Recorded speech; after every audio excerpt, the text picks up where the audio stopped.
Bonsoir, bienvenue dans cette nouvelle édition de l'Esprit des Lettres, dont le sommaire, vous allez voir, est très riche.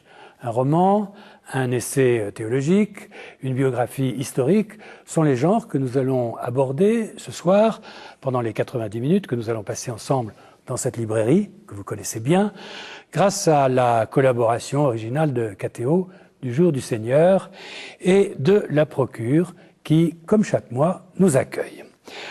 Alors c'est un deuxième roman que vous publiez, Jean-Marc Bastière, aux éditions Stock, au titre un peu provocateur, Lazare est de retour. Alors votre Lazare est bien mort, socialement, s'entend, il va ressusciter, et nous allons le voir, la résurrection n'est pas une mince affaire, c'est pas très facile. Non. Pas très facile. Alors je ne sais pas si, Claude Pletner, on peut appeler votre livre un essai théologique. Il est publié aux éditions Bayard. En tout cas, c'est une tentative pour déconstruire toutes les représentations qui, selon vous, encombrent et polluent notre démarche de foi. Je préfère votre deuxième formulation. La première est un peu prétentieuse, peut-être. D'accord. Alors, on retiendra la seconde. Et enfin, avec Christophe Maury, nous allons faire une plongée dans la deuxième moitié du XVIIe et le début du XVIIIe, à la découverte d'un personnage hors du commun. On verra tout à l'heure. Moi, je ne le trouve pas très sympathique, mais qui est un véritable précurseur au plan de la pédagogie. Alors, le titre de votre ouvrage, qui est publié chez Pygmalion, Jean-Baptiste de La Salle, Rêver l'éducation, c'est tout un programme. Il n'est pas sympathique, mais on va voir, on a besoin de lui aujourd'hui. C'est précisément ce que j'allais dire, il est d'une brûlante actualité. Et... Alors, puisque nous parlons d'actualité, nous allons commencer l'émission, comme nous le faisons toujours, par un tour d'horizon des livres qui ont fait l'actualité de ce mois. Et c'est Jean-François Rode qui dresse l'inventaire d'un ensemble de ces ouvrages qui ont séduit les lecteurs de la Procure, du deuxième tome des Mémoires de Hans Küng jusqu'au dernier ouvrage de Claude Dagens. L'actualité du livre ce mois-ci est d'abord théologique. Voici le tome 2 des Mémoires de Hans Küng, une vérité contestée. Personne n'a oublié les démêlés de Hans Küng avec le Vatican. Personne n'a oublié non plus que Benoît XVI l'a reçu à Castel Gandolfo au début de son pontificat. Ces mémoires sont passionnantes. Au-delà de l'histoire d'un homme, d'un théologien, c'est toute l'histoire de l'Église pendant ces décennies que l'on revisite, ainsi que les grands problèmes qui se posent encore à nous aujourd'hui. C'est un livre qui donne beaucoup à réfléchir. Olivier de Béranger, évêque émérite de Saint-Denis, propose, par l'amour de l'invisible, itinéraire croisé de Newman et de Lubac.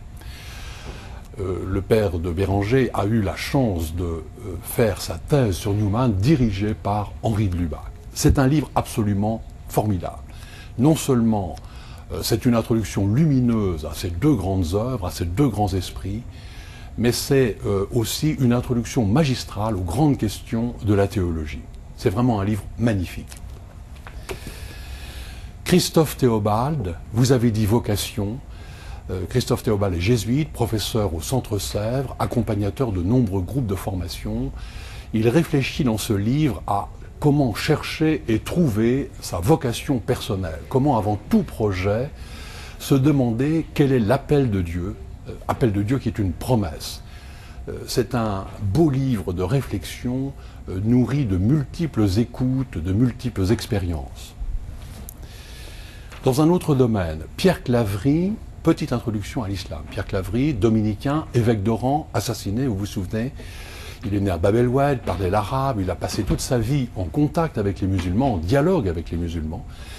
Et ça nous donne un très petit livre, mais qui va à l'essentiel autour de 9 notions fondamentales.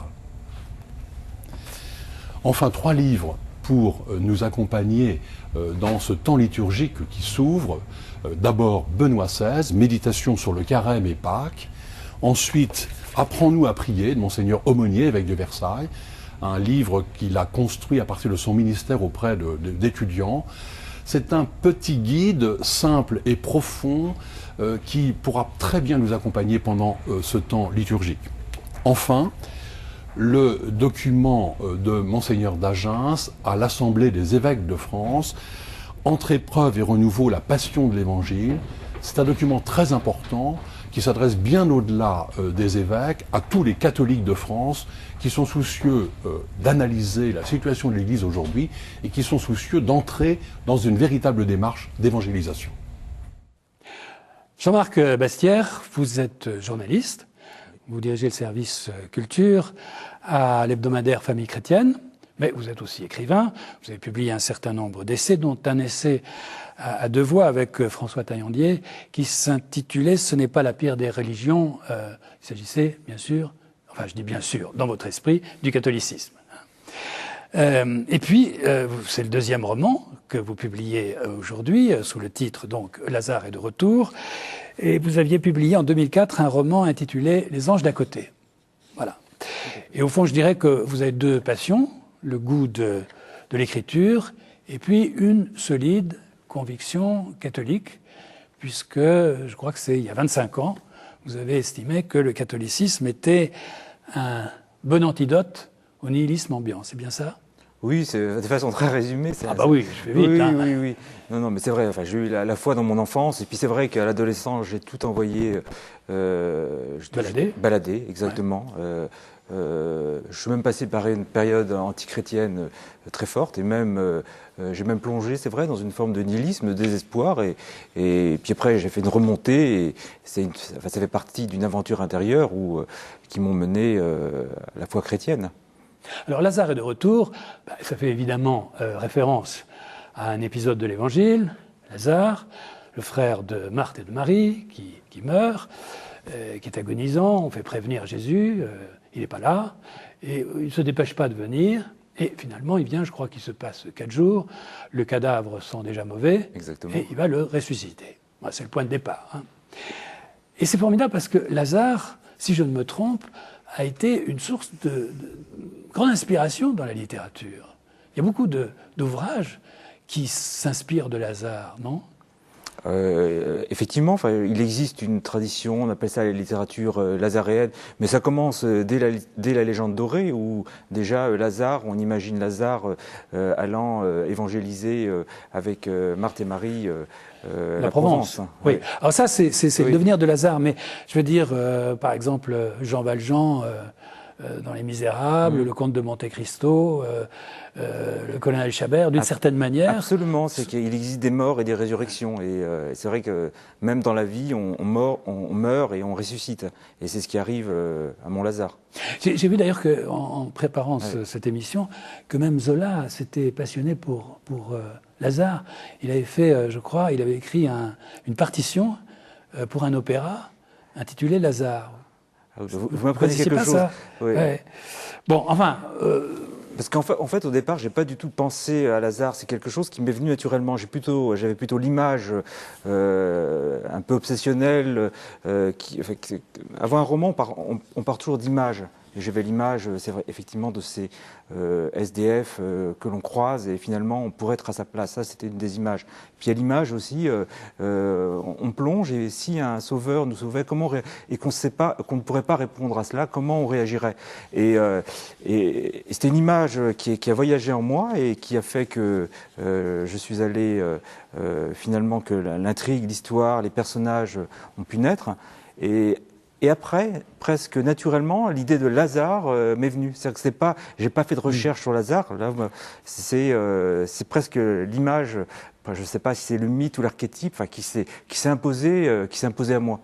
Alors, votre Lazare, il est mort socialement, hein, c'est ça. Il est SDF, appartement qu'on plonge dans la rue, on n'est plus grand chose socialement. Mais alors, tout au cours du roman, il évoque son histoire personnelle avant cette mort. Oui. Donc il appartient à un milieu qui n'est pas un milieu misérable. Non, la classe moyenne. C'est les classes moyennes. Absolument. Mais qui vivent, c'est ce que vous expliquez, qui vivent dans la hantise, au fond, du déclassement, de la chute. Oui, ça c'est effectivement, c'est que c'est quelqu'un qui n'a, comme il dit, qui n'a jamais eu faim, qui n'a jamais eu froid. et qui pourtant, dans toute son éducation, est marqué par ses parents et peut-être par des générations antérieures, par finalement la crainte de manquer et de replonger. Et ça le marque dès le départ. Mais autant ses parents sont arrachés à cela par les 30 glorieuses, par la croissance économique. Lui, finalement, tout en étant marqué par ça, il va plutôt être marqué par le non-sens. C'est-à-dire qu'à un moment, il arrive, il est dans les années 70, 80, et la question qui va se poser, c'est c'est pas le fait de survivre, mais finalement, quel sens a la vie? Sa vie jusqu'à cet accident social, Oui. c'est une vie assez lisse. Oui, c'est une vie lisse en apparence, puisque finalement, on sent bien que ce Lazare-là, il sait pas, il y a quelque chose en lui, il sent comme un abîme en lui, et il sait pas comment y répondre. Et finalement, les réponses à ces questions, il les trouvera peut-être après, quand il remontera. Vous dites, oui, pardon. Il y a quand même une chute presque invisible qui se fait. Il y a quand même un mort. Ses parents, c'est des petites gens, il y a une espèce de rupture qui se passe, et petit à petit, au-delà de la rupture définitive que l'on va avoir, ou quand il écrit ce mot qui est presque un suicide, quand il meurt pour devenir SDF d'une certaine façon, mais petit à petit, on voit la mort qui arrive à l'intérieur de sa vie, et on sent qu'il va y avoir cette coupure. Absolument. Il y a une chute, vous avez tout à fait raison, c'est qu'il y a une chute intérieure qui précède sa chute réelle, sociale, qui est due à des circonstances extérieures, mais il y avait déjà un drame intérieur. Oui, on a l'impression qu'il vit cette perspective de la chute comme une espèce de prédestination. Oui. D'ailleurs, vous dites, il avait une culpabilité presque héréditaire qui le rongeait, et quand il allait au restaurant, on préférait prendre une petite moins, portion. parce qu'on ne sait jamais ce qui peut se passer. Oui, c'est un peu, il a été marqué un peu par l'éducation de ses parents, tout à fait. Mais c'est très significatif d'une génération, non? Oui, c'est très significatif d'une génération. Et lui, il va pas complètement, il va pas réussir à oublier totalement cela. Mais ça représente, je pense, pas simplement une génération, mais une crainte qui est commune, celle de replonger, parce qu'on sait très bien que finalement, même s'il nous manque rien, on voit bien, il y a la crise économique, on est fragile soi-même, on est aussi à la merci d'une chute sentimentale, enfin d'un naufrage sentimental. On retrouve dans votre personnage, si je ne me trompe, tous les ingrédients qui font la chute, c'est-à-dire l'échec professionnel, l'échec sentimental, et puis l'échec social. C'est vrai avec quand même un accident. Et avec un accident. Donc il faut dire ce qui... Enfin, je ne sais pas si on peut le dire. Ah, je ne sais pas. Je ne suis pas pour tout dire. Je pense je pense qu'il faut le laisser découvrir Je crois qu'on ne peut pas tout dire parce que votre livre est très très bien rythmé, Jean-Marc Bastière, par des séquences où on passe comme ça de surprise en surprise et de révélation en révélation, et on se dit mais jusqu'où? Bon, à tel point qu'au bout d'un moment, et on va revenir sur le récit, mais au bout d'un moment, on se met à imaginer des tas de solutions, comme s'il y a une paternité qui va se retrouver à un moment donné, et donc on prend beaucoup de plaisir à savourer le rythme que vous mettez aux événements. Oui, parce qu'il y a un certain nombre de bifurcations possibles. Oui. C'est comme dans, vous vous souvenez de ce film Smoking or Not Smoking. Voilà. On peut faire différents scénarios, et c'est ça qui fait je trouve qui relance en permanence l'intérêt quand on lit le livre. Hein. Bon, alors, donc, sans tout dévoiler, il y a un accident.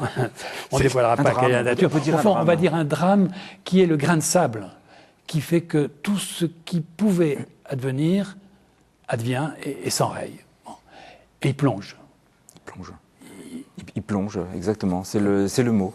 C'est le grand plongeon dans les abîmes, dans les... Voilà, il fait une chute sociale presque à pic. Hein. Alors la chute est située dans le temps, hein, nous sommes en 2003, c'est la grande canicule. Exactement. On n'arrange pas les choses, ça peut être le froid, mais là c'est la chaleur. Et il est récupéré, miraculeusement. Il se retrouve dans une Comment on va qualifier ça? Parce que bon, c'est une ferme dans le livre, mais c'est une sorte de... C'est pas le paradis, loin de là. De purgatoire, peut-être. Une sorte de purgatoire. Ouais. Parce qu'il y a cette femme Pervenche, c'est Pervenche. Pervenche, exactement. Qui est absolument horrible. Il y a la redécouverte de la réalité qui n'est pas facile. Il y a la redécouverte des livres, et heureusement qu'il y a Ludivine qui vient, parce que sinon il ne lirait pas. Et finalement, la présence féminine de cette jeune fille qui a un chien et qui va petit à petit l'apprivoiser lui-même. Alors il est dans cette espèce de purgatoire, et on attend Dieu quelque part. On attend Dieu. Mais alors, il faut dire qu'il y a... bon, je ne sais pas si on attend Dieu. Mais... On attend. Enfin, on attend quelque chose. C'est le lieu de la Renaissance aussi. Il doit réapprendre à finalement à redevenir un homme normal. Donc, il y a un côté fêtal un peu. Hein. Il y a un côté un peu... Ah oui, avec une pseudo, une fausse mère qui est pervenche. Hein. Oui, c'est perverse. Alors là, elle ressemble à beaucoup de... Il y a beaucoup de gens pervers alors, parce qu'elle ressemble à beaucoup de gens. C'est-à-dire Non, mais c'est... Elle est à la fois sympathique. Non, mais pervenche, elle est pas si horrible que ça. Elle a un côté... elle a besoin de reconnaissance, voilà. Donc c'est ça. Donc elle a besoin de montrer qu'elle est indispensable, qu'elle n'est pas reconnue parce qu'elle fait tout. Donc il a tout ce qu'il faut matériellement. Je dis bien matériellement. Hein. Il a ce qu'il faut pour manger, pour se vêtir. Mais on n'a pas parlé d'un personnage essentiel, parce que vous avez parlé de Ludivine. Oui, et Ludivine est la fille du sauveur, si je puis dire. Il est louche, le sauveur aussi. Hein. Il est louche, le sauveur. Alors, précisément, il est très ambigu, ce sauveur. Il est bizarre. Hein. Georges. Oui. Il est très équivoque. Très équivoque. Mais il m'a échappé. C'est le mot. Oui. Il m'a échappé. C'est-à-dire que moi-même, je ne pourrais pas dire exactement quel est le fond de son personnage. C'est-à-dire qu'il est à la fois, il a un désir de protection très fort, je pense, en même temps de maîtrise. Et ça fait que, bon... Je ne sais pas si Pervenche est perverse, mais lui, il est un peu pervers quand même, ce Georges. En tout cas, il a un comportement qu'on peut dire qui est objectivement pervers. Je ne sais pas si lui est pervers, mais son comportement est pervers, puisqu'il est toujours... De dissimulation, de surprotection.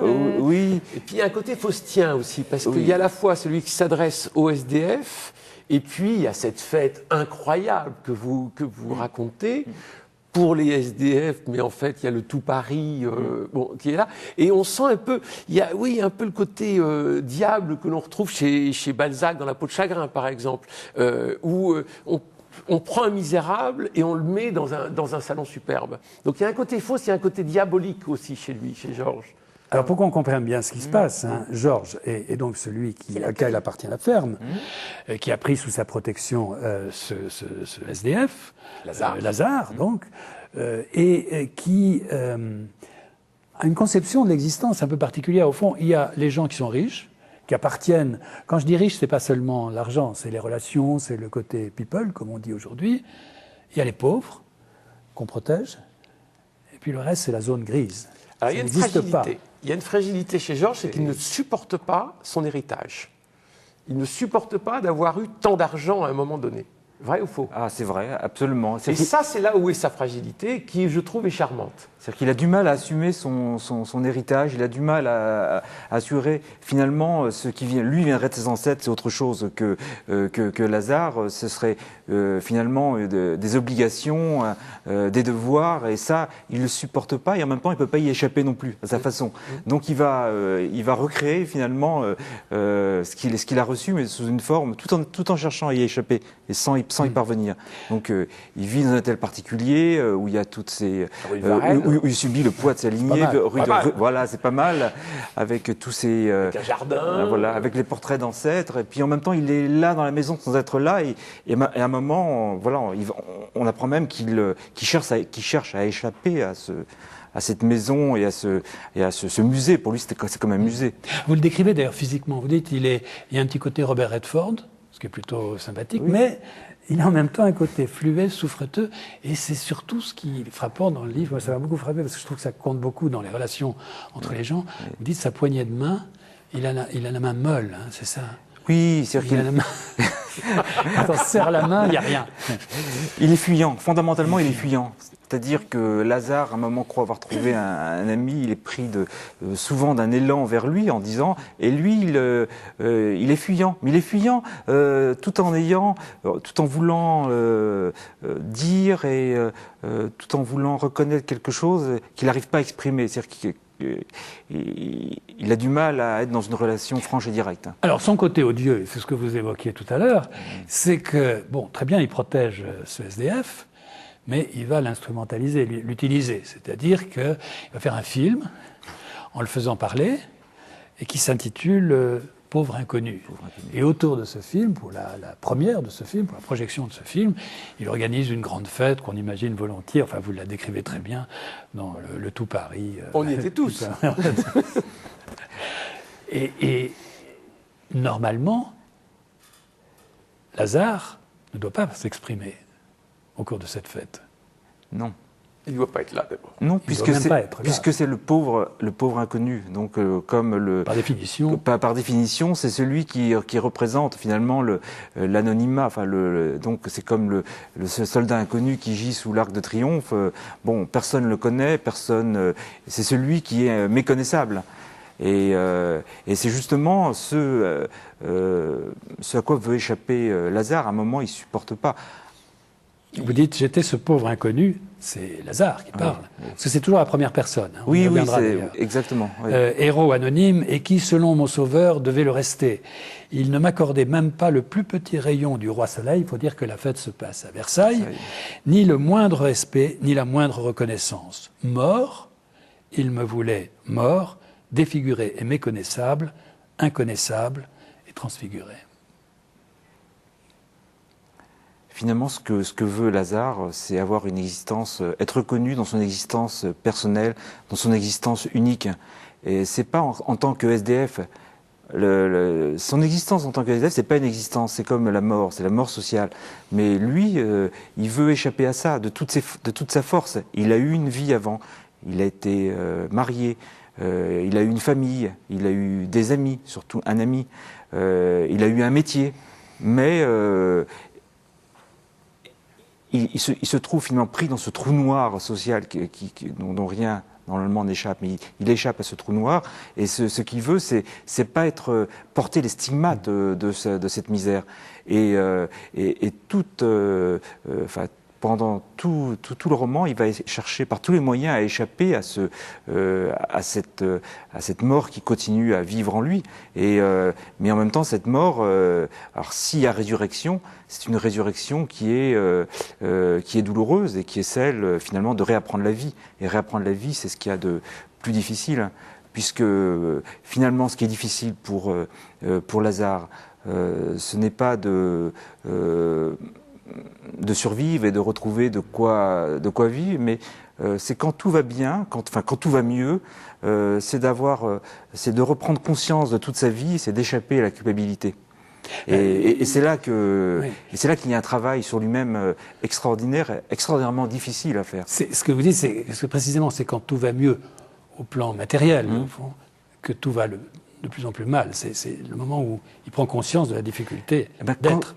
Quand tout va mieux d'un point de vue matériel, il ne nous reste plus qu'à penser qu'à notre âme, qu'à notre psychisme, développement personnel, je ne sais pas, spiritualité, on peut dire, comment on peut l'exprimer de diverses manières, mais en fait finalement à penser à ce qu'on est véritablement au fond de soi et à penser aux choses essentielles.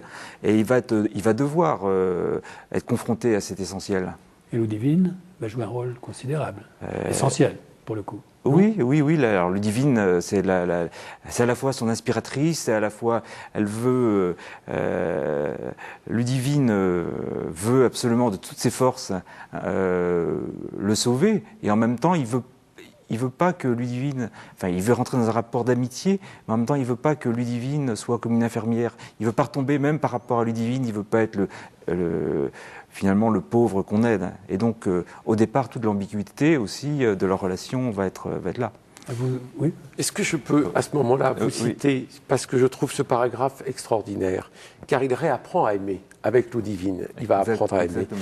Aimer comme la première fois ne se peut plus, car aimer est un voyage sans retour.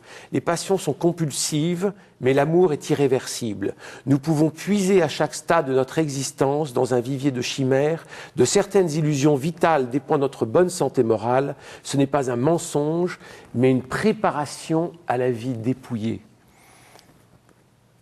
Là, vous touchez au cœur, si vous voulez, quand on voit comment il va réapprendre à aimer, que sa vie dépouillée qu'il avait eue auparavant va l'aider à apprendre à aimer.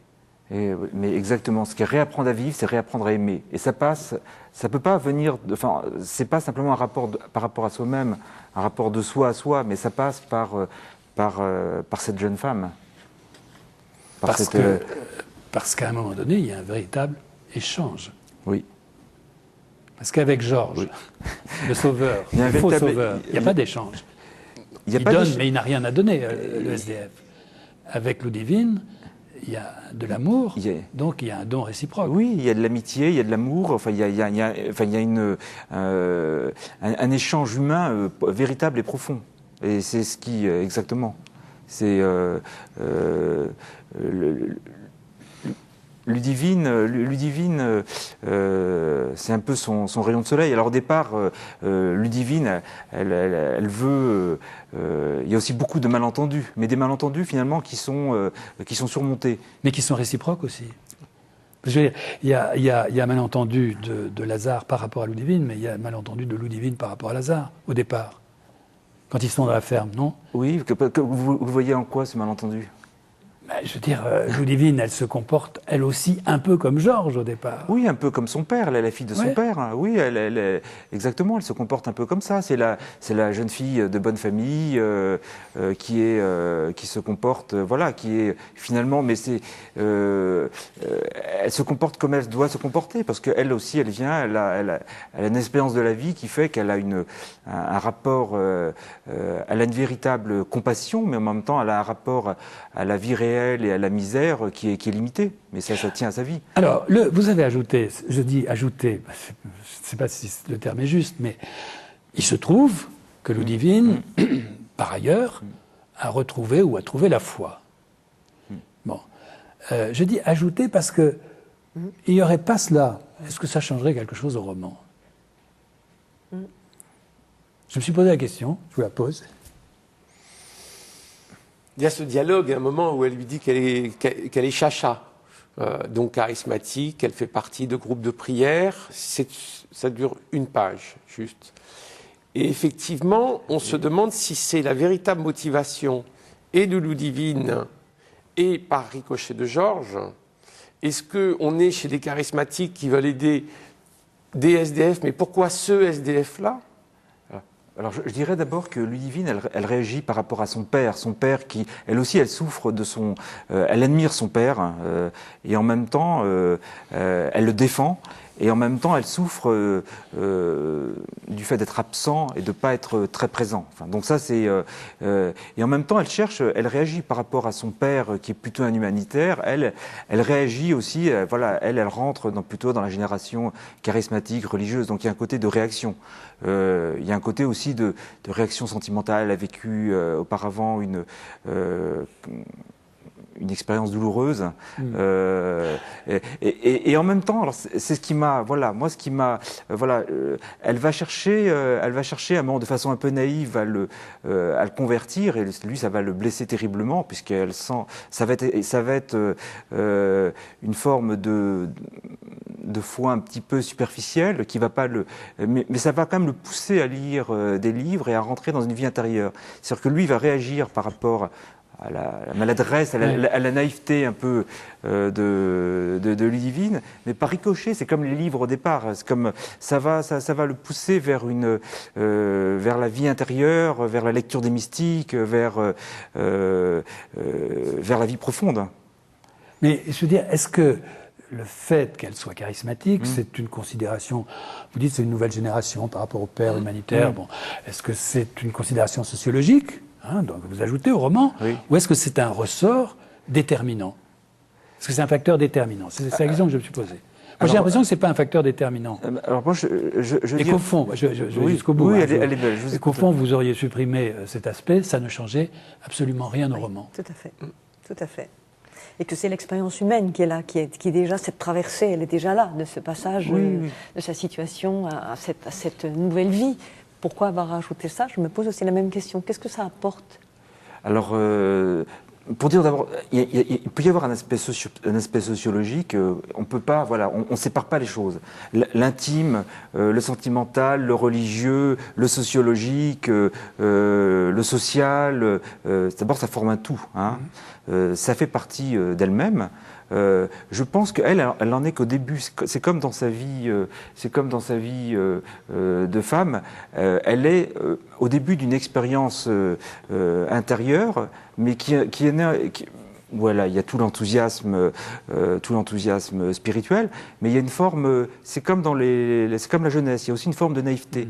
Et ça va renvoyer Lazare à une forme d'expérience religieuse par ricochet, mais qui lui, comme il est passé par la misère et par toutes les douleurs finalement, ramène finalement par l'expérience du désert et par l'expérience, ramène une expérience beaucoup plus profonde.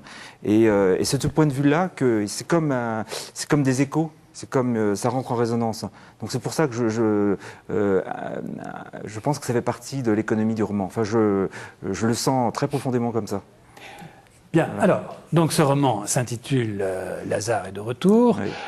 On n'a pas tout dit, il y a encore beaucoup de choses à découvrir. Je le dis pour ceux qui nous écoutent, parce qu'il ne faudrait pas qu'ils aient le sentiment qu'on a tout dévoilé. Et notamment, je ne vais pas le dire, mais il y a un aspect qu'on n'a pas évoqué et qui est très important chez Georges. Une dimension de son histoire personnelle qui rejoint également l'histoire de Lazare avant sa chute. Mais en fermant le livre, moi j'ai eu l'impression que c'était un merveilleux roman sur l'indissolubilité. Et je suis ravi de vous entendre dire ça. On ne peut pas dire, on ne peut pas raconter. Oui. Mais l'indissolubilité, depuis le début jusqu'à la fin du roman, et on comprend tout, fait que Lazare est vivant. Cette façon très joyeuse et très profonde que vous avez prise à le transmettre, ça, c'est fait de ce roman un très beau livre. Ouais, merci. Voilà. Donc, c'est aux éditions Stock. Ça s'intitule Lazare est de retour. Et il est fortement conseillé de se plonger dans ce roman. Alors, nous allons passer à un autre sujet. Auparavant, on marque une nouvelle pause, si vous le voulez bien, avec le traditionnel coup de cœur de Mathilde Mahieu. Et ce mois-ci, eh bien, elle s'est laissée séduire par le livre de Philippe MacLeod, qui est un poète, qui est installé dans les Pyrénées et qui est en quête de transparence.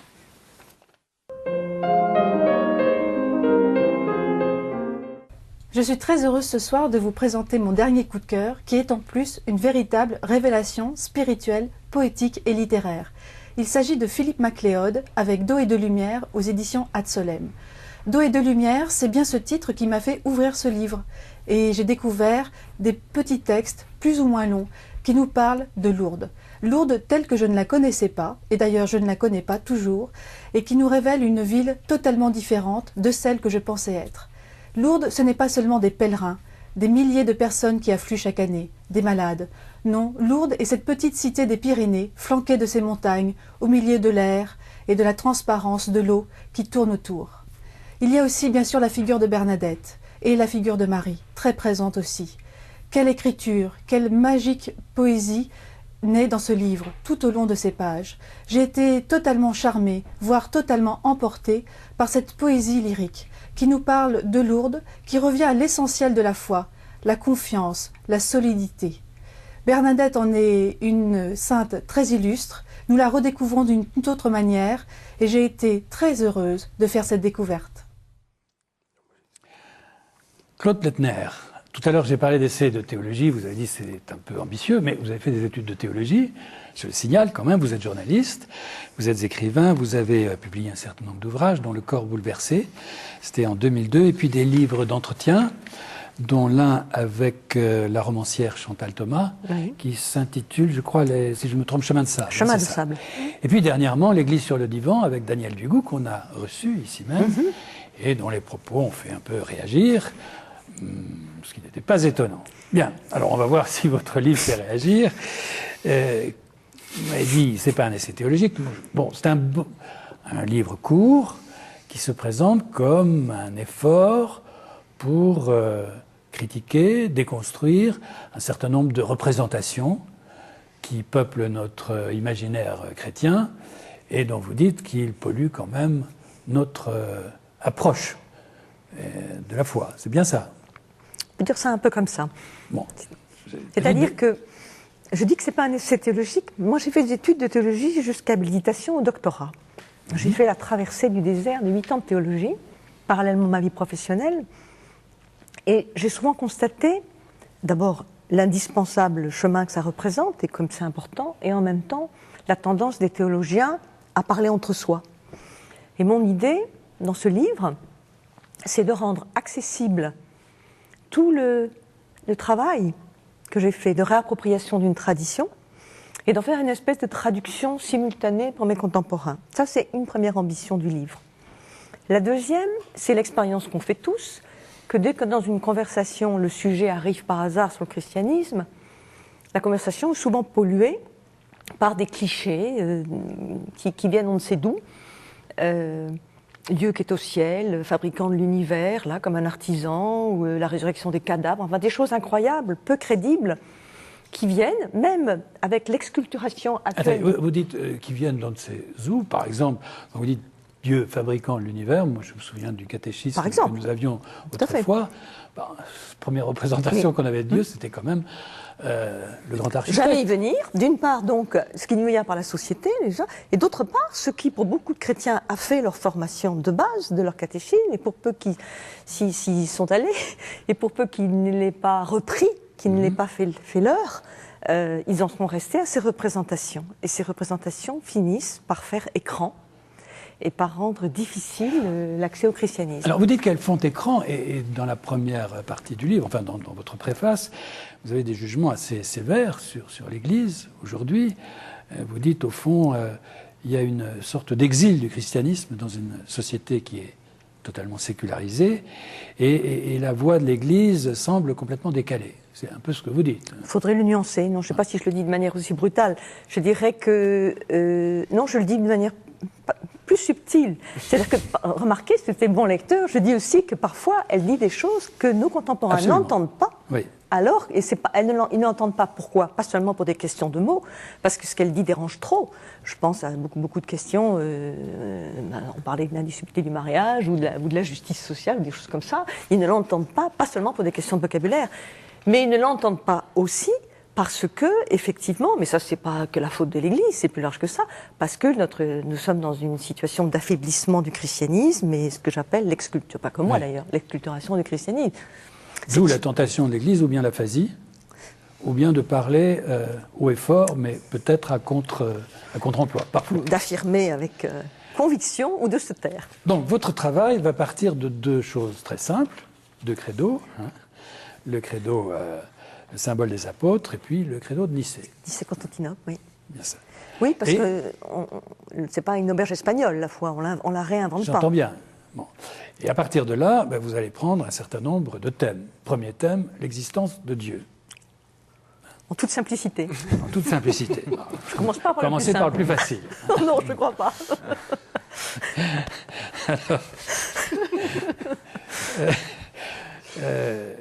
Mais moi j'ai eu l'impression, vous critiquez la représentation qu'on a du Dieu, l'être immuable,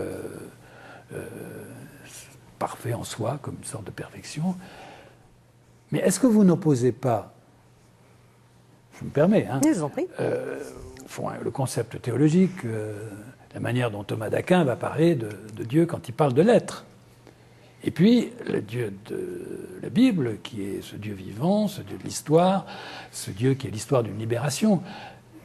Mais ce sont deux approches différentes, qui ne sont pas forcément exclusives l'une de l'autre. Oui, c'est pas le Dieu, c'est le Dieu du Moyen-Âge, ce que j'appelle le Dieu moyenâgeux. C'est-à-dire, c'est difficile de vivre dans une culture contemporaine avec une vision métaphysique de Dieu, des arrière-mondes, d'au-delà et de l'être. et que si on tient un peu compte des sciences humaines, des sciences du langage en particulier, on ne peut pas seulement dire de Dieu qu'il est. Alors je ne l'oppose pas à une vision biblique, mais je constate que dans la Bible, d'abord, ça n'est pas « je suis », mais « je suis, je serai » qui dit l'identité de Dieu, donc une bizarrerie grammaticale qui ouvre à beaucoup d'interprétations possibles, et que Dieu se donne à connaître dans un passage, dans un langage, et pas simplement comme quelqu'un qui est, dans un mouvement. Et cette expérience biblique me paraît très forte. Alors, ça ne disqualifie pas. Moi, dans mon livre, à aucun moment, je n'ai voulu disqualifier des façons de dire la foi qui m'ont précédé. J'en ai fait mon miel. Je sais que c'est indispensable, que beaucoup de gens vivent. Moi, j'en vis moi-même. Mais j'essaye les ayant fait miennes, de les redire autrement dans une culture contemporaine. Mais ça ne disqualifie pas ce qui m'a précédé. Hein. Et mon propos est modeste. Vous dites, je critique. J'essaye dans le livre de faire mien beaucoup de choses et de le redire d'une manière qui soit libérante, ou qui soit contemporaine. Non, mais quand vous dites par exemple, nul n'est en soi, pour soi, par soi. Oui. Ben si, Dieu. Ben non. Non, c'est-à-dire, oui, l'absolu, Dieu par soi, mais moi, pauvre femme, comment puis-je connaître Dieu si ce n'est parce qu'il se révèle et qu'il se donne à connaître à travers un langage qui me précède, dans lequel je suis prise, et parce que j'ai entendu parler de lui et je ne le connais pas comme cet être absolu qui est dans son ciel et avec lequel je n'ai absolument aucun contact. Je le connais dans une histoire de révélation qui en passe par le langage. Et ma propre histoire, elle en passe toujours par le langage, et je suis toujours pris dans du langage. Et, me semble-t-il, l'évangile de Jean nous dit que le Verbe s'est fait chair et qu'il s'est fait parole. La parole s'est faite chair. Et c'est comme ça que nous pouvons avoir accès. Et ce n'est pas dans un absolu qui nous est absolument inaccessible. Mais est-ce que ce n'est pas opposer une démarche qui est une démarche de raison et la démarche de foi, qui ne sont pas... Au contraire, ne doivent pas s'opposer. Non, ce n'est pas une opposition, c'est essayer de faire sien avec une culture actuelle et un raisonnement actuel une démarche croyante. Enfin, c'est ça, peut-être que je n'ai pas réussi, mais c'est ce que j'ai tenté de faire. Et non pas d'opposer la raison et la foi. Il me semble bien que je raisonne ma foi, que je la mets en œuvre, une intelligence de la foi, mais une intelligence de la foi que j'essaye de faire pour aujourd'hui. Et vous concluez ce chapitre, c'en est fini du Dieu qui est. Ouf, la voie est libre. La voie est libre. Et tous les chapitres se terminent par la voie est libre. Donc on a c'en est fini du Dieu qui est, du Dieu qui aurait créé au commencement, du Dieu qui est au ciel. Enfin, on apprend, on dit quand même notre Père qui est aux cieux. Bon, mais la voie est libre. Du Dieu qui amoindrit l'homme qui se fie en lui. C'en est fini du Dieu des donnants-donnants. C'en est fini du Dieu qui prolonge cette vie dans l'au-delà. C'en est fini du Dieu qui se fie à une femme parce qu'elle n'en est pas vraiment une. C'en est fini du Dieu qui parle en direct. C'en est fini du Dieu des croyants jaloux de leurs privilèges ou révélateurs de leurs différences. Et alors, à chaque fois, vous terminez par la voie est libre. Alors, la voie est libre pour qu'on puisse raisonner. Mais aussi, moi, j'ai trouvé dans votre livre... Au début, j'ai cru que c'était une coquetterie d'auteur. Et finalement, à chaque fois qu'on avance, c'est la voie qui nous libère. Et la voie qui nous libère des carcans, peut-être d'un catéchisme, peut-être de... Mais on est libéré parce que vous apportez ce langage. Vous dites d'ailleurs à la fin que notre religion, le christianisme, justement, n'a pas encore trouvé son langage universel. Parce qu'il doit s'adapter à toutes les cultures et toutes les cultures doivent venir. Donc en fait, ce n'est pas un christianisme en extinction que vous proposez, mais en explosion d'une certaine façon. Et c'est ça qui libère dans votre livre. Mon propos est modeste. Hein. Votre livre est quand même assez... Non. Ce que j'essaye de faire, c'est de dire avec mes mots, mes images, ce que j'ai apprécié de votre roman, de le dire par la fiction. Vous avez dit des images qui voyagent en moi. De dire avec mes mots, avec mes images, de risquer quelque chose de mon souffle et de ma voix dans mon expérience de foi. Et je pense que tout croyant est amené à le faire.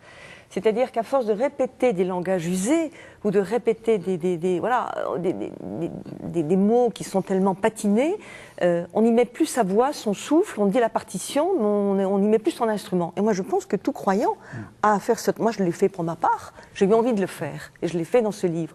Mais, alors, je ne dis pas du tout que c'est la bonne manière de dire, il y en a 36 autres manières de dire, et bien dire. Mais je trouve intéressant que chaque croyant se livre à l'exercice de mettre sur le métier sa propre foi, et d'essayer de se faire quelque chose de son instrument. Absolument, mais c'est vrai qu'on ne peut...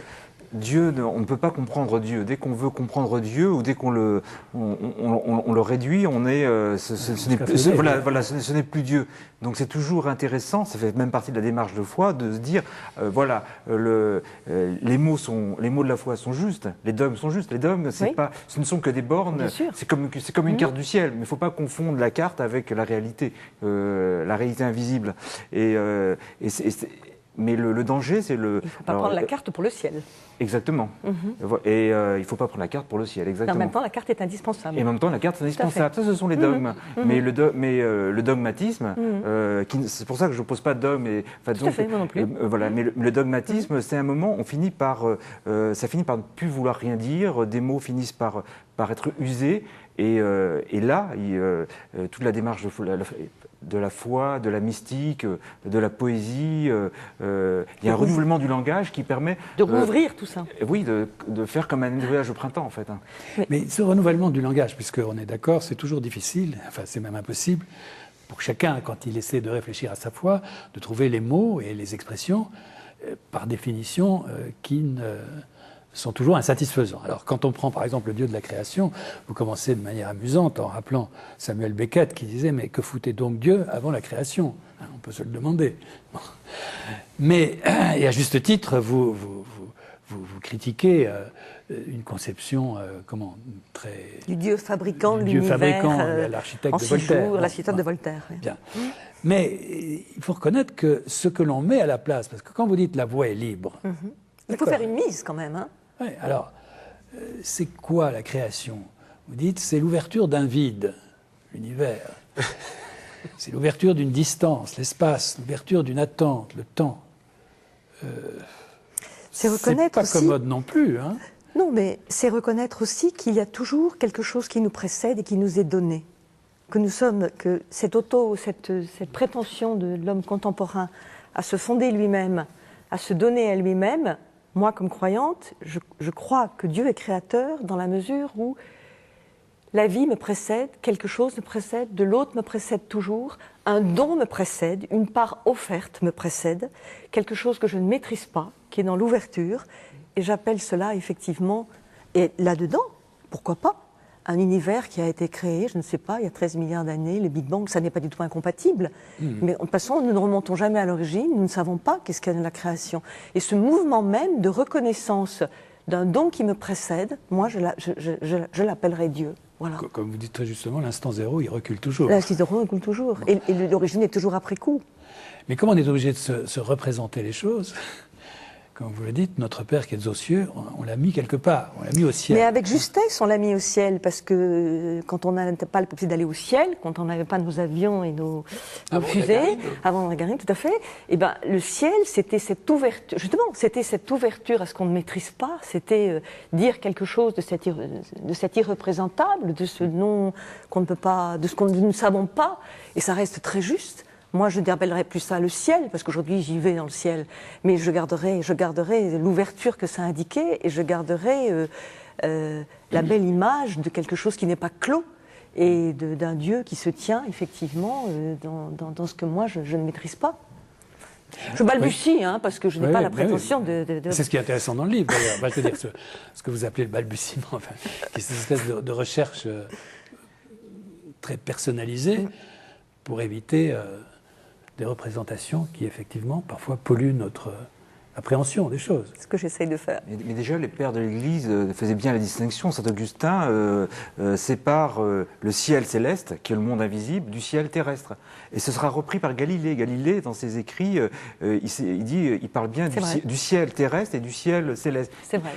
Et il n'identifie pas l'un à l'autre. Exactement. Dès les pères de l'Église, ils font bien la distinction et ils ne le confondent pas. C'est le XXe siècle où on n'a plus de culture théologique, on s'est mis à confondre le ciel, effectivement, qu'on va dans les étoiles. Dire à des enfants aujourd'hui que quand le grand-père est mort, il est au ciel, c'est quand même aller vers de sérieux ennuis. Moi, je connais des enfants qui disent, mais alors, il est où? Il est en terre ou il est au ciel? C'est-à-dire, c'est une manière de se représenter les choses qui était possible, peut-être, il y a quelques siècles, mais quand même difficilement envisageable aujourd'hui. Si on ne dit pas ça avec d'autres mots, on rend impossible de comprendre où est le grand-père. Qu'est devenu le grand-père? Alors, que dites-vous? Oui. Oui, grand-père. Mais si, ça touche à ce que je dis dans le livre sur la résurrection. La résurrection des morts, ça n'est pas la résurrection des cadavres. Et qu'à se faire une idée trop réaliste de la résurrection des morts, on la rend bête, on la rend absolument incroyable. Et qu'on est dans une conception de la personne, aujourd'hui, qui a tellement séparé le corps et l'esprit, que ça devient très difficile d'imaginer ce que peut être, comme dit le Credo, je crois en la résurrection de la chair, mais la chair, c'est pas le corps et c'est encore moins la viande. Hein. La résurrection de la chair, dans une perspective biblique, c'est toute la personne.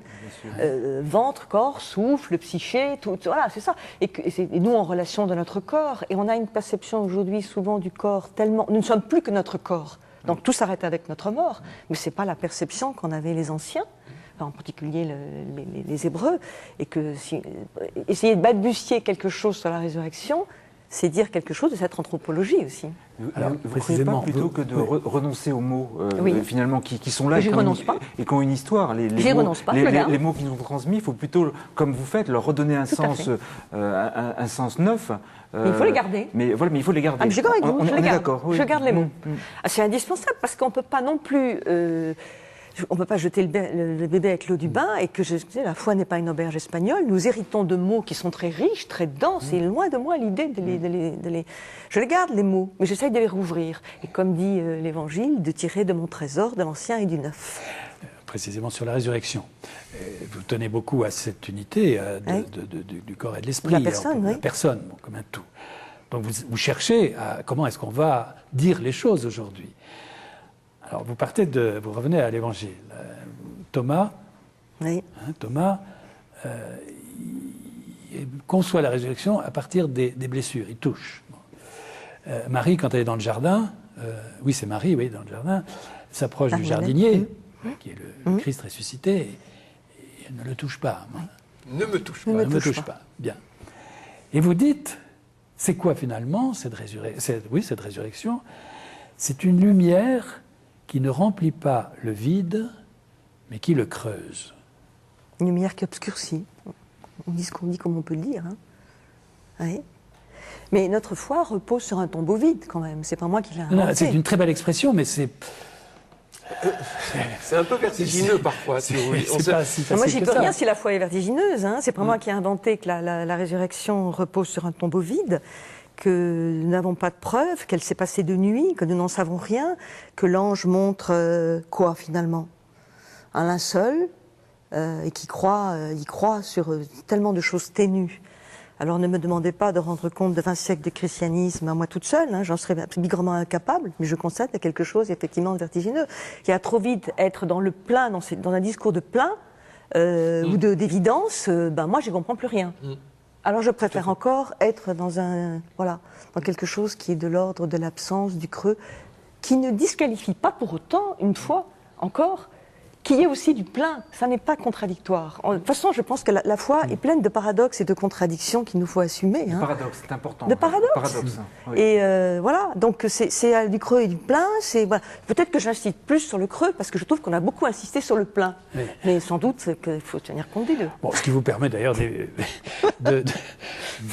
d'éviter un certain nombre d'images qui, effectivement, ont contribué à polluer la foi. Par exemple, quand vous parlez vous avez un très, très beau chapitre sur le mal, sur le mystère du mal, et puis sur le paradis et l'enfer. Bon, en essayant de balayer ce Dieu qui récompense ou qui punit, donnant. Épicier, boutiquier. Le boutiquier. Ouais. Et sur le mal, c'est vrai que vous reveniez un peu sur la manière dont vous parlez du mal dans ce chapitre. J'ai essayé, je peux le marquer dans chacun des chapitres d'ailleurs, je réponds à votre question après. J'ai chaque fois mis la formulation traditionnelle, et puis j'ai mis une image. Par exemple, pour le chapitre sur le mal, je ne sais plus comment je l'ai intitulé, mais j'ai mis comme sous-titre... Le paradis et l'enfer ou l'unique matinée de printemps. Voilà, ou l'autre sur le mal, j'ai mis aussi sur la tentation d'Adam et d'Ève ou les framboises des camps de la mort. C'est ça. Quand même. C'est ça. Ou les framboises, j'ai essayé de redire aujourd'hui ça, les framboises des temps de la mort. Alors d'abord, ça aussi, c'est des questions immenses. Hein. Je suis presque confuse d'aborder ça si rapidement. Mais le mal, c'est une énigme et ça le demeure. Et ce que nous racontent ces récits de la Genèse, en particulier le récit d'Adam et Ève, sont une manière de nous... C'est une histoire, c'est un grand mythe. Et quand je dis mythe, pour moi, ça n'est pas négatif. C'est une manière de dire quelque chose de très juste anthropologiquement sur le fait, effectivement, qu'il y a du mal et que le mal nous précède. Ce serpent, dans ce récit, le serpent qui vient entre Adam et Ève, là, on ne sait pas d'où il vient. Ce serpent qui parle. C'est que des histoires, quand même. Hein. Et on n'a pas d'autre façon de nous dire cette énigme que de nous le raconter dans une histoire. Et dans une histoire où le serpent passe son temps à repousser sur Dieu une culpabilité sur l'existence de ce mal pour finalement la poser sur Dieu lui-même. Et ce qui m'a toujours beaucoup frappé, moi, quand je lis ce récit avec d'autres gens, c'est que nous avons spontanément une lecture perverse de ce récit d'Adam et Ève. C'est-à-dire que d'emblée, nous pensons que c'est Dieu qui a créé le mal, c'est Dieu qui est responsable de tout ça, que Dieu est un rival, que nous avons des comptes à régler avec lui, et nous prenons la position du serpent, déformant ce que dit le texte, car c'est le serpent qui déforme les propos du Créateur en disant vous avez droit à tous les arbres du jardin, dit Yahvé, sauf un, et le serpent dit vous n'avez droit à aucun des arbres du jardin. Voilà, déformant. Il y a déjà un mensonge. Il y a déjà un mensonge. Ouais. Et pareil, dans l'existence du mal, il y a une histoire d'un mensonge qui court. Alors là aussi, si on en reste à des interprétations traditionnelles de ce mal héréditaire, du péché originel qu'on a contraint, qu'est-ce que ça dit d'anthropologiquement quand même juste ça? Peut-être que l'homme n'est pas si innocent que ça, qu'il y a toujours du mal qui nous précède et que chacun d'entre nous le subit, en est responsable et peut en être l'auteur. C'est un drôle de mystère. Et ce récit, finalement, ne fait que dire ce mystère, et tenter de dire ce mystère et la complication qu'il y a d'être homme avec ce mystère. Et c'est beau, d'ailleurs. On va un peu vite. Mais sur des sujets pareils, c'est un peu périlleux. Bon, votre livre se termine par un dernier chapitre, si mes souvenirs sont bons, sur les religions. Avec une aporie, enfin une difficulté à la fois. Il y a un air de famille entre toutes les religions, et notamment entre ce qu'on appelle les religions du livre, et en même temps, il y a une différence fondamentale qui vient de l'incarnation. C'est qu'à partir du moment où Dieu est incarné, il est pour tous les hommes. Et donc, c'est la religion universelle. Comment concilier le respect des autres religions, l'existence de ces autres religions, et en même temps, sans tomber dans une volonté d'hégémonie, l'universalisme du christianisme. Oui, j'essaye d'aborder cette question en une dizaine de pages. Là aussi, de faire de la théologie pour tous et de ne pas réserver cette question à des grands spécialistes, parce que je pense que beaucoup de gens se posent ces questions. Moi, il me semble que ça n'est pas incompatible d'affirmer à la fois que si Dieu s'est fait homme dans le Christ, bien sûr, cela concerne tout homme, et que Dieu a tout dit de lui dans le Christ. Oui, effectivement, ça c'est le scandale de l'incarnation, mais c'est au cœur du christianisme d'affirmer ça et de dire en même temps que le christianisme n'est pas le tout et n'a pas à lui seul la totalité de la révélation. On peut tenir les deux et que finalement la révélation de Dieu dans le Christ ne se réduit pas à un moment historique de l'Église, à un moment, voilà, c'est beaucoup plus large que même les frontières même de l'Église. Ça ne peut pas s'arrêter à un moment. Dire cela ne revient pas pour autant à dire que tout s'équivaut, que tout est merveilleux et qu'en haut de la montagne nous avons tous le même Dieu. Non, c'est quand même là aussi contradiction et paradoxe. À la fois affirmer une singularité et une universalité possible, un Dieu qui se révèle dans la particularité de la vie de cet homme, Jésus de Nazareth, de ce peuple, les Juifs, de cette alliance avec ce peuple, et qui en même temps a une dimension universelle, parce que finalement, ce que je dis aussi dans le livre, en empruntant la belle expression à Michel de Certeau, on n'est pas chrétien, pas sans toi, pas sans l'autre, et qu'il y a dans le christianisme un appel qu'il s'accomplit dans la rencontre de l'autre. Oui, c'était juste quelques lignes où vous cogniez quand même assez dur. L'institution ecclésiale, loin d'accompagner les interrogations contemporaines, les dévalue quand elle se pose en gardienne d'une vérité ou en experte en humanité, comme si elle n'avait rien à apprendre d'autre qu'elle-même. Ben oui. Je crois qu'il faut... Oui, je veux dire que... C'est-à-dire qu'on ne peut pas brandir l'étendard de la vérité. Non, je dis que quand, par exemple, certains propos... officielle de l'Église disqualifie tout humanisme si finalement on n'est pas chrétien. Moi j'ai l'impression que j'ai parfois dans certains textes de Benoît XVI, j'ai l'impression que finalement si on n'y a pas une dimension du christianisme, l'humanisme n'est pas intéressant et on ne peut pas être homme vraiment. Moi je pense que si, on peut être homme vraiment. Et que ce n'est pas parce que le Christ révèle, et je le pense évidemment, quelque chose d'extraordinaire sur la condition humaine et sur l'homme, et sur Dieu se faisant homme, c'est pas pour autant que ça disqualifie, loin de là, toute forme d'humanisme. Et qu'à ne rien vouloir, ou qu'à donner l'impression qu'on n'entend pas ce qui se dit de juste, dans toute une expérience de l'humanité qui est loin de Dieu, loin de la foi, on se rend incapable de dire quelque chose aussi de sa propre foi. En tout cas, ce qu'on retiendra de votre livre, c'est que, pour tout le moins, il ouvre un débat qui est nécessaire aujourd'hui, et on peut vous être reconnaissant, même si vous dites que c'est très modeste, de l'avoir ouvert. Alors je rappelle le titre de votre livre, « Contre le Dieu des évidences ».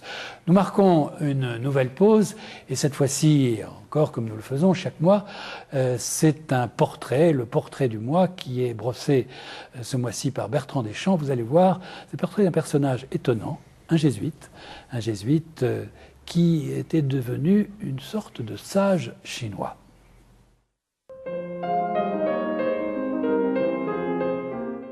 Le 25 mars 1578, une caravelle quitte Lisbonne pour Goa et les Indes. À son bord, parmi d'autres novices jésuites, se trouve un jeune Italien de 26 ans qui ne reverra jamais plus l'Europe, Matteo Ricci. 3 ans plus tard, il parvient en Chine où il s'établit pour près de 30 ans. Canton, Macao, puis Pékin, où il meurt le 11 mai 1610, enterré avec des honneurs exceptionnels. À l'occasion du 4e centenaire de sa mort, je vous invite vivement à découvrir cette vie hors du commun avec une excellente biographie du père Bézineau chez Desclés de Brouwer, Matteo Ricci, serviteur du Maître du Ciel. Vous y comprendrez tout d'une personnalité hors du commun qui a réussi une très belle rencontre entre le christianisme et la culture chinoise.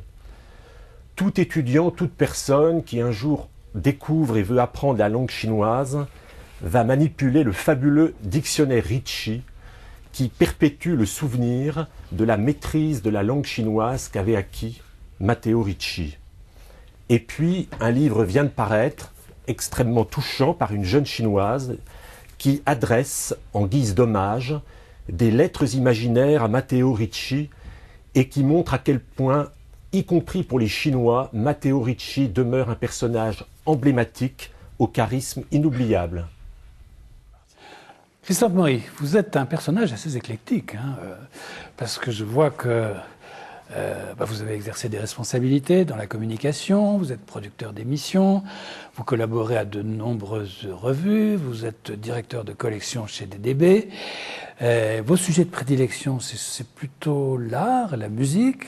Vous avez fait un livre sur Schubert, un autre sur Maria Callas, un livre sur Charles de Foucault, qui n'a rien à voir avec la musique. Et là, donc, vous avez... Une biographie de Molière. Voilà. 3 romans, le 4e sort le mois prochain. N'en rajoutons 3 pièces de théâtre, vous voulez d'autres. Et puis là, pourquoi c'est ça? Voilà, c'est ça. Jean-Baptiste de La Salle, Rêver l'éducation, aux éditions Pygmalion. Alors pourquoi Jean-Baptiste de La Salle? Je souligne qu'on ne doit pas confondre avec Jean-François de Sales, le patron des journalistes, si je ne me trompe. Et Jean-Baptiste de La Salle, patron des enseignants. Voilà. Alors, c'est vrai qu'il y a une actualité formidable, pour parler de Jean-Baptiste de La Salle, qui a été le fondateur des Frères des Écoles chrétiennes, c'est l'éducation, et tous les problèmes d'éducation. Ouais. Et si vous voulez, moi j'ai une raison personnelle et une raison intellectuelle qui ont présidé à ce travail. D'abord, une question personnelle, moi je suis un ancien élève des Jésuites. Donc en dehors de l'éducation ignatienne, point de salut. Et puis en 87, je me suis retrouvé professeur de français en classe de 3e à Saint-Nicolas d'Issy-les-Moulineaux, donc chez les Frères des Écoles chrétiennes. Et là, je rencontre une autre pédagogie, une autre façon de voir l'enfant qui m'intéresse. Je me plonge donc dans des biographies de Jean-Baptiste de La Salle qui ne sont pour le moment, enfin ce que j'ai lu, ce ne sont que des hagiographies. Donc le Seigneur qui a voulu que cet enfant, que machin, etc. Donc bon. Et puis j'ai continué à prendre des notes sur Jean-Baptiste de La Salle. Et puis une raison simplement intellectuelle, c'est que devant le marasme de l'éducation nationale, Marianne qui titre encore cette semaine où vous avez un élève qui dit t'as rien à me dire, t'es qu'un prof, la dévalorisation du métier d'enseignant, la dévalorisation de l'éducation nationale. Au bout d'un moment, on dit on arrête les guerres, on arrête les guerres d'école, on va regarder ce qui a fonctionné. Et il y a un gars qui s'appelle Jean-Baptiste de La Salle, qui est né en 1651, qui est mort en 1719, qui a traversé la fin du XVIIe siècle et qui a créé, pas un ordre, mais une communauté d'éducateurs qui vivent toujours aujourd'hui. Donc on va peut-être regarder un peu ce qui s'est passé. Et l'actualité, outre le côté éducatif, c'est aussi, ça s'adressait aux enfants pauvres, oui. C'est tout l'aspect social qu'on retrouve également aujourd'hui. Et oui, c'est-à-dire que tout ce qui est aujourd'hui discrimination, ascenseur social en panne, quartier difficile, ZEP et tout ce que vous voulez, les frères des écoles chrétiennes vont aller dans ces endroits-là. Et encore aujourd'hui, à Haïti, il y a un noviciat des frères des écoles chrétiennes. Tout a été naturellement bouleversé. Et aujourd'hui, il y a des religieux qui vous disent il faut reconstruire une église. Et les frères des écoles chrétiennes disent on ne va pas reconstruire une église. Il faut rouvrir l'école. Parce que rouvrir l'école, c'est redonner de l'avenir au pays. Si on rouvre l'école, c'est qu'on dit qu'on prend des enfants et qu'on va construire le pays. C'est-à-dire que le pays a un avenir. C'est une dimension formidable. Une dimension qu'on retrouve d'ailleurs, vous la citez dans le livre, c'est-à-dire qu'au moment des grandes famines ou des grands froids à Paris ou à Reims, puisque c'est là qu'il y avait des écoles, les écoles ne fermaient jamais. Bon, on se débrouillait. Il fallait continuer l'école, quoi qu'il arrive. Alors, nous sommes ici dans la librairie de la Procure, qui était le noviciat des Jésuites à cette époque. Jean-Baptiste de La Salle était de l'autre côté du séminaire de Saint-Sulpice, rue Princesse, où vous avez une plaque. Ici, Jean-Baptiste de La Salle a fondé sa première école, 300 élèves, sa première école parisienne. Pourquoi je vous raconte ça? Parce que lorsque Jean-Baptiste de La Salle va rue Princesse, c'est un coupe-gorge à cet endroit-là. Et qu'en 1709, au moment de la grande famine, qui a fait quand même 800 000 morts, on se battait à coups de couteau. Les enfants de 5 ans se battaient à coups de couteau pour 3 brins d'herbe entre 2 pavés parce qu'on en faisait une salade. Et lui, il va prendre cette violence au quotidien, cette violence très, très forte, et il y avait de quoi être violent. Il va prendre ses enfants, je ne dis pas qu'il va en faire des anges, mais il va les élever, il va les éduquer, et il va leur donner les moyens de rentrer dans la vie. Alors, il faut replacer tout ça dans un contexte. Donc, vous avez évoqué les dates de Jean-Baptiste de La Salle. Ça correspond pratiquement au règne de Louis XIV. Un siècle dont on a dit qu'il était splendidement chrétien, oui, avec tous les excès qu'on peut imaginer, c'est-à-dire, et puis les difficultés, le protestantisme, le gallicanisme, le jansénisme, le piétisme, et un Jean-Baptiste de La Salle qui est assez raide. Alors, c'est pas un drôle, hein. Non. Alors il n'est même pas très sympathique, franchement. Enfin, tel que vous le montrez, hein. Alors, non, mais il est admirable, mais pas très sympa. Je ne vais pas me faire beaucoup d'amis. Mais bon, c'est un aîné de famille. Donc, comme aîné de famille, il a un grand sens des responsabilités. Lorsqu'il est chanoine, à l'âge de 15 ans, il est tonsuré à l'âge de 6 ans. Ouais. Oui. Ensuite, il est chanoine. Bon, chanoine, ça veut dire qu'on passe entre 5 heures et 7 heures par jour à prier dans la cathédrale, à Reims. Et puis, il arrive ici à Saint-Sulpice, et c'est la grande affaire de sa vie. 1670, 1672, la grande affaire de sa vie, il n'y passe que 2 ans. Qu'est-ce que c'est que Saint-Sulpice? Saint-Sulpice, c'est le séminaire fondé par l'abbé Ollier, suite au Concile de Trente, le Concile de Trente qui s'opposait à la Réforme, et qui met en place une formation des prêtres, une place des prêtres dans la cité, une revalorisation de la paroisse, et puis, au passage, la définition des 7 sacrements. Donc lui, il vient à Saint-Sulpice, et il est complètement dans le Concile de Trente. Lorsqu'il revient à Reims, c'est là où on fait les rois. C'est assez janséniste. Ouais. La confrérie du Saint-Sacrement et de l'autel, interdite par Louis XIV, se trouve à Reims aussi. Et dans la confrérie du Saint-Sacrement et de l'Autel, il y a les garçons de bonne famille. Il naît à Reims. Il est élevé ici à Saint-Sulpice. Il était fait pour être prélat. Et d'ailleurs, à Saint-Sulpice... Il était programmé quasiment. Il était programmé pour être prélat. Formaté. À Saint-Sulpice, on retrouve Godet des Marais, qui va être l'évêque de Chartres et qui va être le confesseur de Madame de Maintenon et qui va marier le roi et Madame de Maintenon en secret. On va retrouver Fénelon. Et vous prenez la liste... Ils sont nés la même année, je crois. Ils sont nés la même année. Et les gars, ils ont tous été évêques. Sauf lui. Et lui, c'est le gars, c'est l'homme de la rupture. Ouais, mais alors quand vous dites, c'est pour ça qu'il n'est pas très sympathique. Il a été programmé, en réalité, pas tout à fait programmé, parce que c'est un milieu bourgeois, son père a une charge, Oui. il aurait dû, théoriquement, parce qu'il est l'aîné, reprendre cette charge. Et vous n'avez pas évoqué ce que vous évoquez dans le livre, quelque chose qui est curieux, c'est-à-dire qu'il était c'est l'aîné, il est prématuré, théoriquement. C'est-à-dire qu'il naît 7 mois après le mariage de ses parents. Et on pense qu'à l'époque, un prématuré Ça faisait désordre. ne pouvait pas vivre, enfin, il ne pouvait pas être prématuré. Bon. Mais écoutez, moi j'ai fait comme ma grand-mère. C'est l'enfant du miracle. Donc il n'était pas prématuré. J'ai compté sur mes doigts, j'ai fait comme ma grand-mère et j'ai dit ça marche pas. Normalement, l'aîné de famille, il reprend la charge du père, le second, il va à l'armée et le troisième, il devient curé. C'est comme ça que ça se passait. Là, l'aîné, on le met dès l'âge de 6 ans, on le tonsure. Il y a un truc. Bon. Alors, je pense en effet que c'est l'enfant du péché, et pour moi, ça explique énormément de choses sur ces autoflagellations, ces mortifications permanentes, les macérations de la chair, etc. Je le mets sur ce compte-là, parce que si l'on regarde bien, si on s'arrête uniquement à ça, on en fait un personnage épouvantable. Si l'on regarde bien ce qu'il a fait pour la formation des maîtres, qui vont travailler pour les enfants de pauvres et d'artisans, là, on a un type génial et d'un grand humanisme. Il ne faut pas oublier, alors j'insiste un peu dans le livre, sur comment corriger les élèves qui refusent l'autorité. Naturellement, à cette époque-là, c'était le fouet. Mais lisez bien les règlements.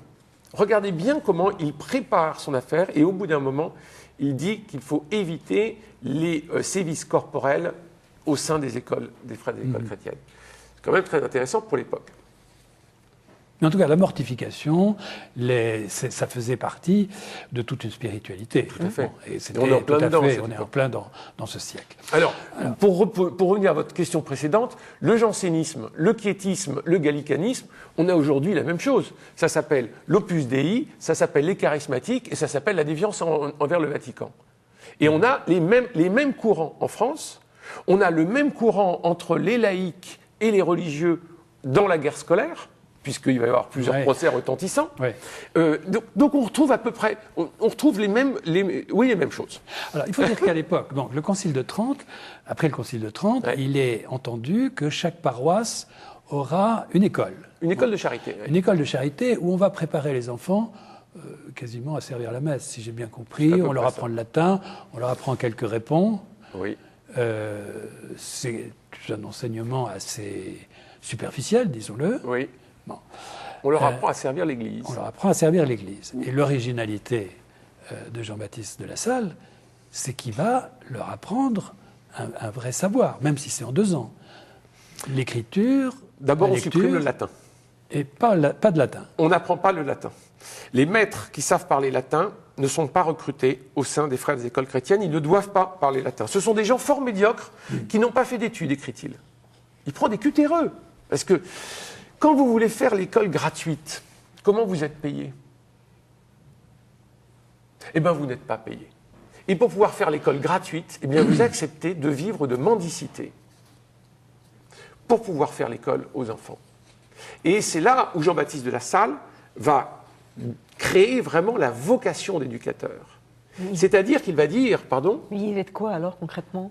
D'aumône. D'aumône. D'aumône. Et il va dire, il faut des hommes tout entiers. C'est-à-dire des hommes qui vivent complètement dans la pédagogie et pour l'enfance. Donc le célibat. Donc forcément le célibat, puisqu'on ne peut pas avoir charge de famille. Forcément l'obéissance, puisqu'il faut vivre en communauté. Et forcément la pauvreté. Mais attention, ils ne sont pas consacrés. Ce sont des laïcs. Ils ne sont pas prêtres. Et ce qui est étonnant dans l'histoire, c'est qu'ils vont rester en communauté. Et Jean-Baptiste de La Salle a compris que pour qu'un éducateur soit valorisé, il ne peut pas l'être par l'enfant. Parce que l'enfant, forcément, au moment des vacances, ne se retourne pas quand la grande porte de l'école s'ouvre. Donc, il va être valorisé par la communauté. Il n'y a pas d'éducation possible, selon Jean-Baptiste de La Salle, sans une communauté très forte et une pédagogie très forte. Et je vais vous donner un exemple. Il y a encore 40 ans, dans les écoles des frères des écoles chrétiennes, il y avait un élève qui était chargé de la clochette en cours. Et à la demi-heure et à l'heure, en plein milieu du cours, en plein milieu de la démonstration de mathématiques, cling, cling, cling, cling, l'élève sonnait et il disait « Rappelons-nous que nous sommes sous le regard de Dieu ». Et tout le monde répondait « Adorons-le ». Et il restait la clochette levée, 5 secondes, 10 secondes, 1 minute parfois. Il ressonnait et le prof continuait son cours et continuait sa démonstration de mathématiques. Ça nous fait sourire aujourd'hui. Mais regardez comment l'autorité dans l'atmosphère d'une classe vient non pas d'un professeur, mais d'un élève qui est chargé de remettre la cohésion de la classe. La cohésion sous le regard de Dieu, c'est l'époque, mais ça marchait encore il y a 40 ans. Alors, au fond, vous résumez tout ça en disant qu'il y a 3 paradoxes chez les frères des écoles chrétiennes. D'abord, ce sont des laïcs. Oui. Des laïcs qui vivent pour l'étude, mais à qui l'étude est interdite. Oui. Curieux, hein. Des hommes prononçant les triples vœux, mais à qui la prêtrise est prohibée. Et des instituteurs enseignant le catéchisme, mais à qui la théologie est proscrite. Oui. Ce sont des animateurs, ce sont de formidables animateurs. Aujourd'hui, dans l'éducation nationale, on parlait du marasme, on voit les méthodes, plus ou moins expérimentales, le milieu, le contexte et l'enfant.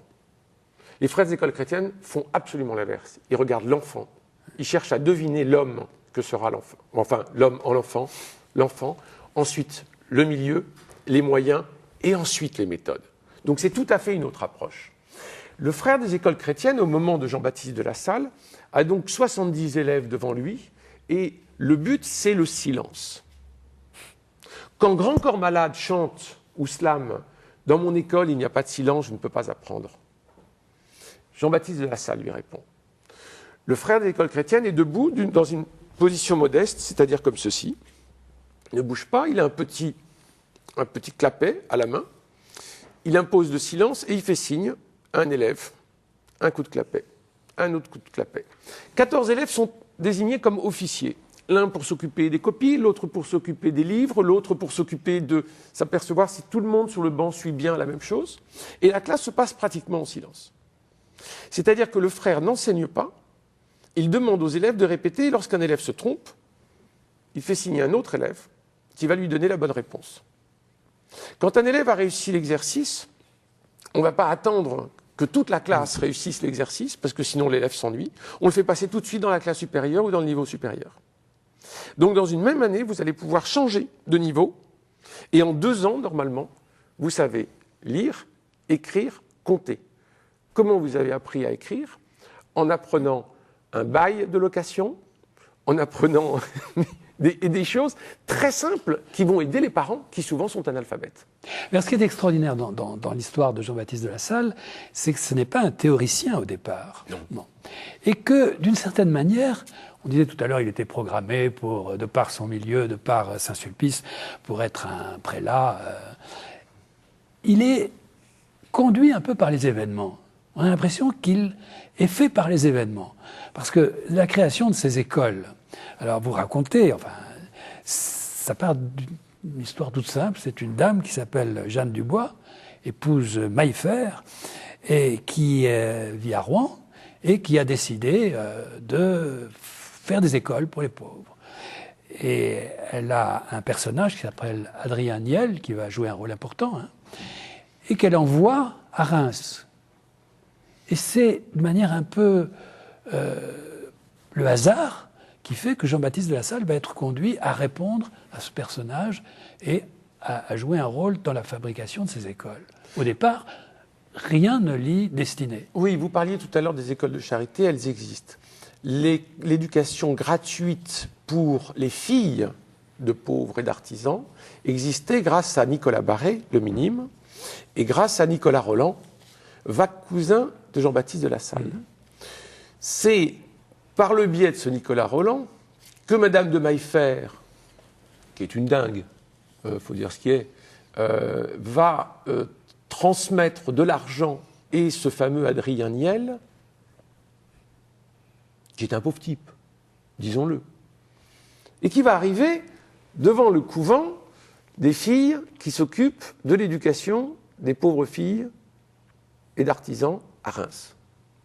Or, ce jour-là, Jean-Baptiste de La Salle était présent puisqu'il était le confesseur de ces demoiselles qui s'occupaient des filles. Et la rencontre était-elle arrangée? Était-elle prévue? On n'a aucun document pour le dire. Mais il se trouve là. Certains disent qu'ils étaient sur le parvis de l'église quand ils se sont rencontrés. D'autres assurent que ça s'est passé dans le bureau de la supérieure qui les a présentés. Et Adrien Niel vient présenter son projet de lancer une école gratuite pour les garçons. Et Jean-Baptiste de La Salle se rend compte du danger qu'il y a, parce qu'il existe des tas d'autres écoles. On ne va pas créer une nouvelle concurrence. Et il emmène Adrien Niel chez lui. Et il parle pendant 3 jours. Et Adrien Niel va aller sur les chemins chercher des gants, parce que c'est vraiment des gants, en disant « Venez, on va vous apprendre à enseigner aux pauvres ». Et ils arrivent chez La Salle quand même, monsieur de La Salle, avec de l'argenterie, avec du cristal, avec plusieurs couteaux pour couper. Et il va commencer par leur apprendre à se tenir à table. La bienséance. La bienséance. Et il va leur apprendre à couper le poulet, qu'on ne coupe pas de la même façon que le coquelet. Et il leur apprend toutes ces nuances gastronomiques. Donc, forcément, oui, les gars viennent de plus en plus nombreux. Il commence par faire réfectoire, si je puis dire. Oui. Bon, il leur donne à manger. Oui. Et puis, de fil en aiguille, il va les loger. Alors, au bout d'un moment, il va les loger. Et là, ça va plus le faire avec sa famille. Parce qu'on va lui dire, bah, écoute, non, tu ne peux pas loger ces pauvres au milieu de tes frères et sœurs. Donc, il va quitter la maison et il va louer une maison qui s'appelle Maison Neuve, où il va mettre ses hommes. Ce ne sont pas encore des frères des écoles chrétiennes. Et là, il va créer un séminaire qu'on va appeler la Petite Trappe, parce que c'est un séminaire d'une rigueur. C'est une vie monastique. Alors, on se demande comment ce que vous appelez les glands, qu'il a récupérés sur les chemins, ont pu, d'une certaine manière, si aisément se couler dans ce... Enfin, si aisément. Beaucoup sont partis. Hein. Oui. Il faut regarder le nombre, parce qu'à un moment, ils sont 18, l'année suivante, ils sont plus que 4. J'ajoute que d'année en année, il y a un certain nombre qui meurent. Et puis il y a des morts. Qui meurent parce que vraiment le rythme de vie est épouvantable. Parce qu'ils se sont autoflagellés, parce qu'ils se sont mis la poitrine nue sur le dallage glacé de l'église pour prier pendant la nuit, parce que... Mais vous savez, cailloux sur leur prie-dieu. Des cailloux sur les genoux pour être sûr de ne pas s'endormir. Non, mais mais on est dans cette époque, si vous voulez, Oui, attendez, on est dans cette époque, mais Jean-Baptiste de La Salle va avoir quelques ennuis avec la hiérarchie, même des évêques bien disposés à son endroit qui vont lui expliquer que quand même, c'est mort, ça ne fait pas de très bon effet. Et la rigueur vis-à-vis des élèves, parfois, n'est pas aussi acceptable. Certes, mais il a vraiment ce besoin, cette envie, cette nécessité d'une communauté extrêmement soudée, et il pense que ça doit passer par un ordre très très strict. Au bout d'un moment, il va un peu relâcher cet effort. Bon, et puis il y a l'épisode à Marseille qui va être très compliqué pour lui. Mais bon, vraiment, il croit, il n'y a pas de pédagogie sans communauté, ni de communauté sans pédagogie. Ce que l'on voit, nous, il va codifier tout ça. Alors, ce qui est intéressant, c'est qu'il écrit tout ça au fur et à mesure, jusque dans les plus petits détails. C'est-à-dire, ça va du costume jusqu'aux horaires, en passant par la manière d'exercer les punitions dans certaines circonstances. La façon de tenir le stylo. Oui, alors il codifie tout. D'une part... Bon, il y a un côté notaire chez lui. Il faut savoir à qui il s'adresse. Hein. Les frères des écoles chrétiennes, ce n'est pas des flèches. Il faut le savoir, à ce moment-là. Hein. Oui, j'en ai rencontré quand même, parce que c'est pas très j'ai rencontré les frères plusieurs fois à l'occasion de ce livre. Ils sont très impressionnants précisément par le don de leur vie. Très impressionnants parce qu'ils ont tout donné à l'éducation et à l'enfance, et ils vivent encore en communauté dans une certaine pauvreté. Hein. Oui, il codifie tout. Alors son premier écrit, ça va être un mémoire sur l'habit, parce qu'il va se fâcher avec le curé de Saint-Sulpice, qui lui demande de prendre des habits ecclésiastiques. Il se dit, si jamais on prend des habits ecclésiastiques, là on est foutu. On ne sera plus autonome et on ne sera plus capable de donner gratuitement notre vie pour l'école gratuite. Ils peuvent s'enorgueillir de n'avoir jamais fermé les écoles, vous le disiez tout à l'heure, même pendant les famines, d'avoir été extrêmement ponctuels.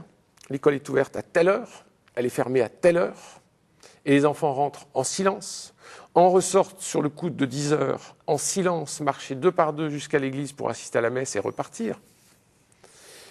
C'est un moyen de communication formidable. Les voisins, les passants, les gens des rues, ils voient les voyous, ceux qui se tapent, hein, ils les voient les voyous en silence, passer 2 à 2 pour aller à l'église, et repartir en silence. Ils disent, mais c'est formidable cette histoire, je vais mettre mon gosse. Et c'est comme ça que ça va croître. Mais ça, c'est un fabuleux moyen de communication, le fait de défiler tous les jours dans les rues. Mais sa vie va être quand même assez malheureuse parce que de Reims, il part à Paris, ils font ce collège dont vous parliez tout à l'heure, rue Princesse.